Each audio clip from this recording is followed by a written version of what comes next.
Le Portugal, c'est l'un des pays les plus séduisants d'Europe. Entre ses villes historiques comme Lisbonne et Porto, ses plages de l'Algarve, ses villages traditionnels et ses paysages spectaculaires comme ceux de Madère ou des Açores, c'est une destination qui offre énormément de diversité dans un format accessible. Mais comme toujours, quand on prépare un voyage, il y a beaucoup de questions. Quelle est la meilleure période? Quel budget prévoir? Quel lieu privilégier?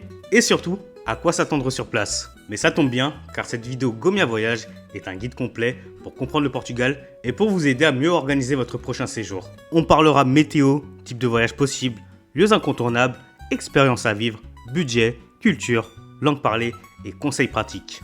Restez bien avec moi jusqu'à la fin pour ne manquer aucune information. C'est parti!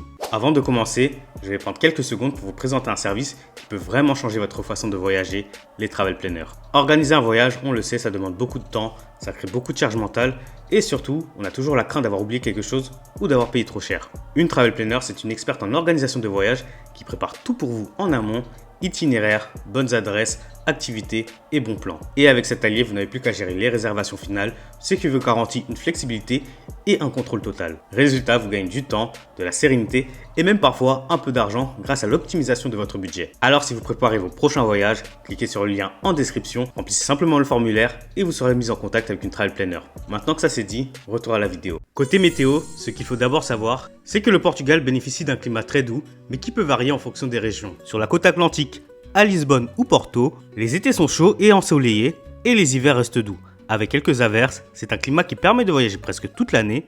Dans l'Algarve, au sud, on parle carrément du coin le plus ensoleillé d'Europe, avec plus de 300 jours de soleil par an, idéal pour la plage du printemps à l'automne.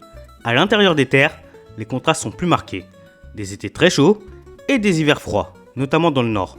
Pour ce qui est de Madère et des Açores, elles offrent un climat subtropical. Madère, par exemple, garde des températures douces toute l'année, parfait pour ceux qui veulent fuir l'hiver européen. Du coup, la meilleure période pour se rendre au Portugal va beaucoup dépendre de vos envies. Pour la plage, mai à septembre, avec un pic en août pour la chaleur. Pour visiter les grandes villes sans souffrir de la foule ni de la chaleur, avril, mai, septembre, octobre. Pour un voyage nature et douceur en hiver, Madère et les Açores sont idéales. Comme bon nombre de pays d'Europe du Sud, le Portugal sait s'adapter à tout type de voyageurs. En famille, c'est parfait. Les plages de l'Algarve sont sécurisées, les distances sont courtes et il y a plein d'activités accessibles pour petits et grands. En couple, le Portugal a une dimension romantique forte. Lisbonne au coucher de soleil depuis un Miradouro, Porto et ses ruelles au bord du Douro, ou encore les palais colorés de Sintra. En solo, c'est un pays sûr, très convivial et facile à parcourir. Lisbonne et Porto regorgent d'auberges où l'on rencontre d'autres voyageurs et les Açores sont un terrain de jeu idéal pour la randonnée en solo. Pour les aventuriers, direction Madère avec ses levadas, anciens canaux transformés en sentiers de randonnée, ou les Açores avec leurs volcans, lacs et sources d'eau chaude. En bref, qu'importe ce que vous cherchez, il y en a pour tous les goûts au Portugal. Pour ce qui est des lieux à visiter, puisque là aujourd'hui c'est un guide général, on va rester sur 5 grands incontournables à découvrir. D'abord, il y a Lisbonne, la capitale. Une ville construite sur 7 collines, où l'on monte et descend dans des ruelles pleines de charme. On y retrouve l'Alfama, son quartier le plus ancien, mais aussi la tour de Belém et le monastère des Hiéronymites, 2 monuments emblématiques du pays. Et puis bien sûr, impossible de ne pas mentionner les fameux tramways jaunes qui font partie intégrante de l'ambiance lisboète. Un peu plus au nord, on retrouve Porto, une ville au caractère très différent. Ici, tout tourne autour du Douro, ce fleuve majestueux qui traverse la ville. Les caves à vin de Porto, installées sur la rive de Vila Nova de Gaia, sont une étape incontournable. Mais Porto séduit aussi par ses ruelles escarpées, son imposant pont Dom Luís et son atmosphère plus authentique et populaire que celle de Lisbonne. Pour ceux qui rêvent de plage, direction l'Algarve, tout au sud du pays, c'est là qu'on découvre les falaises dorées, les criques secrètes et les grottes marines qui font la réputation du Portugal, comme celle de Benagil. C'est une région parfaite pour combiner baignade, petites balades et détente, surtout en famille. Si vous aimez la nature et la randonnée, il faut absolument découvrir Madère. Cette île volcanique est surnommée l'île Jardin, et ce n'est pas pour rien. Elle regorge de paysages spectaculaires, falaises plongeant dans l'océan, forêts luxuriantes, montagnes escarpées, les fameux sentiers des Levadas, ces anciens canaux d'irrigation transformés en chemins de randonnée, permettent de parcourir l'île d'une manière unique. Et enfin, pour une expérience encore plus sauvage, il y a les Açores. Cet archipel perdu au milieu de l'Atlantique est une destination idéale pour les voyageurs en quête d'aventure. On y trouve des lacs volcaniques aux couleurs incroyables, des sources chaudes naturelles et même des excursions pour observer les baleines et les dauphins. Les Açores, c'est vraiment l'image d'un Portugal plus brut, plus nature, loin du tourisme de masse. Ces 5 étapes, Lisbonne, Porto, l'Algarve, Madère et les Açores, résument bien la diversité du pays. Chacune a sa propre identité et ensemble, elles donnent un aperçu complet de ce que propose le Portugal.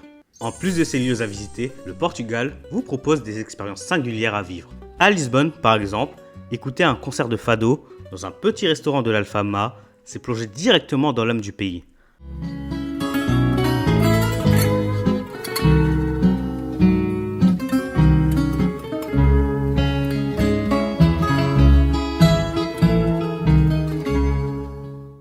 À Porto, on peut faire une croisière sur le Douro, au milieu des vignobles en terrasse, une expérience qui combine culture et détente. Rien de tel que de goûter à un pastel de nata, encore chaud dans une pâtisserie traditionnelle, ou une francesinha, ce sandwich typique de Porto, bien copieux. Et puis, il y a les expériences plus actives.